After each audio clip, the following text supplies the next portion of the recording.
નમસ્કાર વાલા વિદ્યાર્થી મિત્રો, આપણે ચેપ્ટર 4 વ્યવસ્થાતંત્રમાં વ્યવસ્થાતંત્રના પ્રકારો વિશે સમજવાનું છે.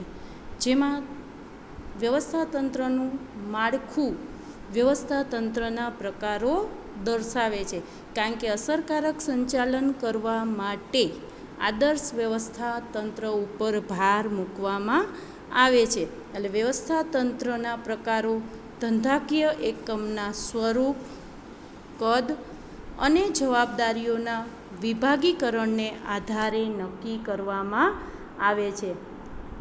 વ્યવસ્થાતંત્રના મુખ્ય 5 પ્રકારો છે. તમારે પરીક્ષામાં પૂછાઈ શકે. વ્યવસ્થાતંત્રના પ્રકારો જણાવો.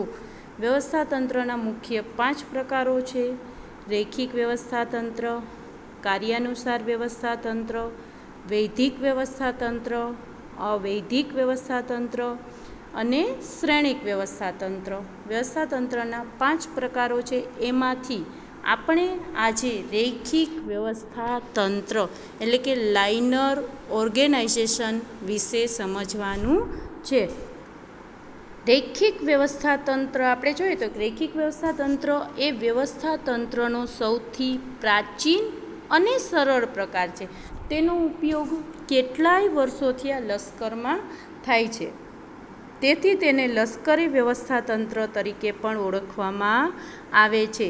આ પ્રકારના વ્યવસ્થાતંત્રમાં સત્તાનું કેન્દ્રીકરણ ઉચ્ચ સપાટીએ થયેલું હોય છે. એટલે કે રૈખિક વ્યવસ્થાતંત્રમાં સત્તા સંચાલનની ઉચ્ચ સપાટીએ કેન્દ્રિત થાય. આપણે જોઈએ ને કે સંચાલનની મુખ્ય 3 સપાટીઓ છે: ઉચ્ચ સપાટી, મધ્ય સપાટી અને તળ સપાટી. એમાં સત્તાનું કેન્દ્રીકરણ એટલે સત્તા એક જ જગ્યાએ કેન્દ્રિત થયેલી હોય, એટલે કે સત્તા ઉચ્ચ સપાટીએ કેન્દ્રિત થયેલી હોય તો એને કેન્દ્રીકરણ કહેવાય. એટલે વ્યવસ્થાતંત્રમાં સત્તાનું કેન્દ્રીકરણ ઉચ્ચ સપાટીએ થયેલું હોય છે.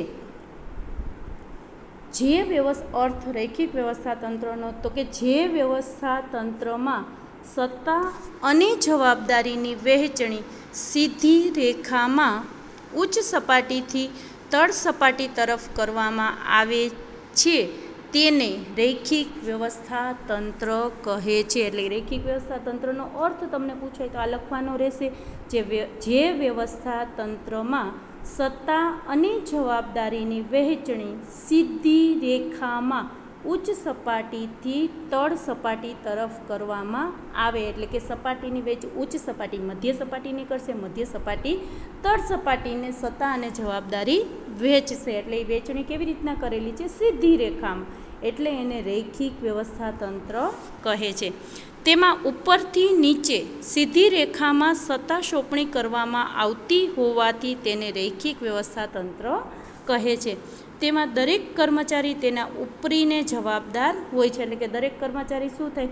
એના ઉપરનો જે અધિકારી છે, તરતનો ઉપરનો અધિકારી હોય એને જવાબદાર હોય છે. આ પ્રકારના વ્યવસ્થાતંત્રમાં ઉચ્ચ સ્થાને પ્રમાણમાં વધુ સત્તા અને નીચેના સ્થાને ઓછી સત્તા હોય છે. એટલે કે રૈખિક વ્યવસ્થાતંત્રમાં આપણે જોયું ઉચ્ચ સપાટીએ એટલે કે ઉચ્ચ સ્થાને ઉચ્ચ સપાટીએ જે લોકો રહેલા છે એને વધુ સત્તા સોંપવામાં આવે છે અને તળ સપાટીએ રહેતા લોકો વચ્ચે, વ્યક્તિઓ વચ્ચે સત્તાની ઓછી સોંપણી કરવામાં આવે છે.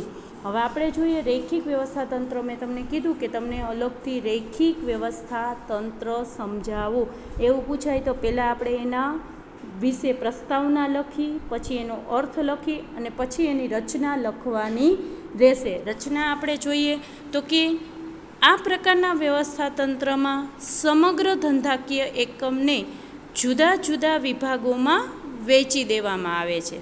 તે દરેક માટે અલગ વિભાગીય અધિકારીની નિમણૂક કરવામાં આવે છે. એટલે કે આખા એકમને જુદા જુદા વિભાગોમાં વહેંચી દેવા અને દરેક વિભાગ માટે એક વિભાગીય અધિકારીની નિમણૂક કરવામાં આવે છે. આપણે ખબર, આપણે આકૃતિમાં જોશું કે સમગ્ર એકમને 3 વિભાગમાં વહેંચ્યું છે. એમાં ઉત્પાદન વિભાગ, વેચાણ વિભાગ અને વહીવટી વિભાગ.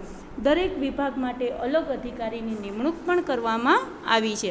આ વિભાગીય અધિકારી પોતાના વિભાગના કાર્ય માટે ઉપરી અધિકારીને જવાબદાર હોય છે. વિભાગીય અધિકારીને પોતાના વિભાગ માટે જરૂરી એવી તમામ સત્તા આપવામાં આવે છે. એટલે કે વિભાગીય અધિકારી હોય ને પોતાના વિભાગ, જે ધારો કે ઉત્પાદન વિભાગ, ઉત્પાદન અધિકારીને ઉત્પાદન વિભાગ સોંપવામાં, તો આખા વિભાગની જરૂરી સત્તા એની પાસે હોય છે. આ પ્રકારના વ્યવસ્થાતંત્રમાં વ્યવસ્થાતંત્રની રચના કાર્ય અનુસાર નહીં પરંતુ વિભાગોને આધારિત કરવામાં આવતી હોવાથી તેને વિભાગીય વ્યવસ્થાતંત્ર તરીકે પણ ઓળખવામાં આવે છે. એટલે કે રૈખિક વ્યવસ્થાતંત્રની રચના વિભાગ પ્રમાણે કરવામાં આવે છે, કાર્ય પ્રમાણે નહીં. તેની રચના વિભાગ પ્રમાણે થતી હોવાથી તેને વિભાગીય વ્યવસ્થાતંત્ર તરીકે પણ ઓળખવામાં આવે છે. તમને 1 માર્કમાં પ્રશ્ન પૂછાય કે રૈખિક વ્યવસ્થાતંત્રને બીજા કયા કયા નામે ઓળખવામાં આવે છે. આપણે આગળ આવ્યું ને એક નામ, કયું આવ્યું?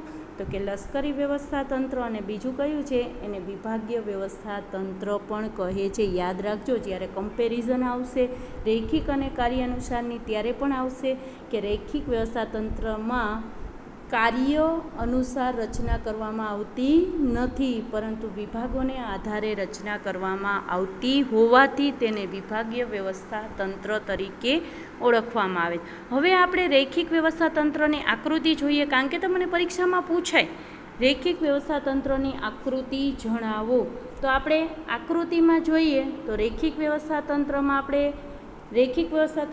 સત્તા આપણે કીધું કે ઉચ્ચ સપાટીએ કેન્દ્રિત થાય, એટલે કે બધી સત્તા, આખા સમગ્ર એકમની સત્તા ક્યાં હોય છે? તો કે સંચાલક મંડળ પાસે.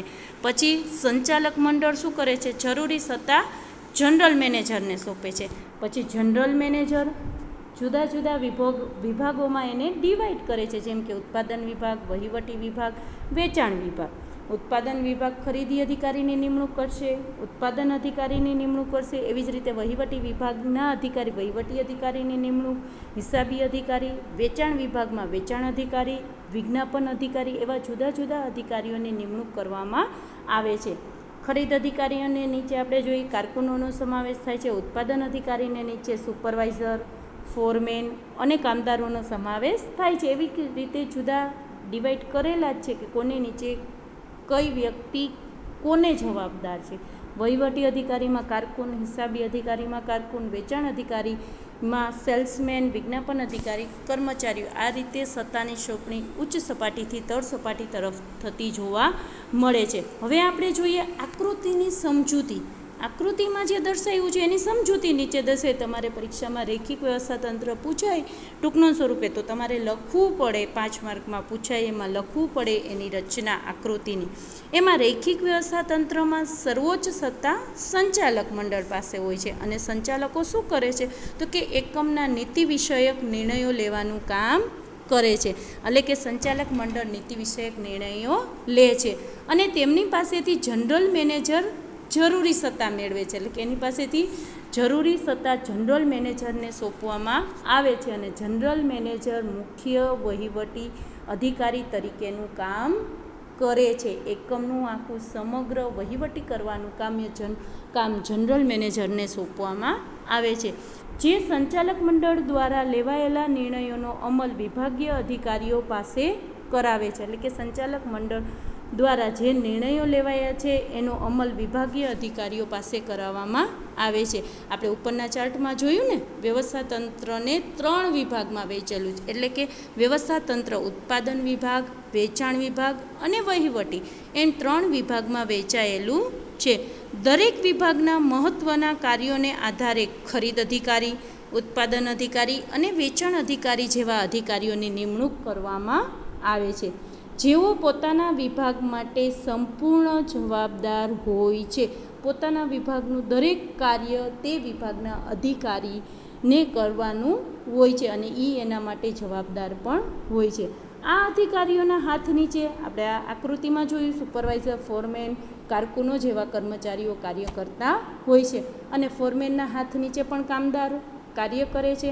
આમ રૈખિક વ્યવસ્થાતંત્રમાં સત્તા કેવી રીતના વહેંચાય? તો કે ઉચ્ચ સપાટીએથી તળ સપાટી તરફ જાય છે. રૈખિક વ્યવસ્થાતંત્રમાં સત્તા ઉચ્ચ સપાટીથી તળ સપાટી તરફ જાય છે, અને જવાબદારી તો કે તળ સપાટીથી ઉચ્ચ સપાટી તરફ જાય છે. દરેક વ્યક્તિએ પોતાના કાર્ય અંગેની જવાબદારી નિભાવવાની હોય છે. એટલે કે સત્તાની સોંપણી ઉચ્ચ સપાટીથી તળ સપાટી તરફ થાય છે અને જવાબદારીની સોંપણી તળ સપાટીથી ઉચ્ચ સપાટી તરફ જાય છે.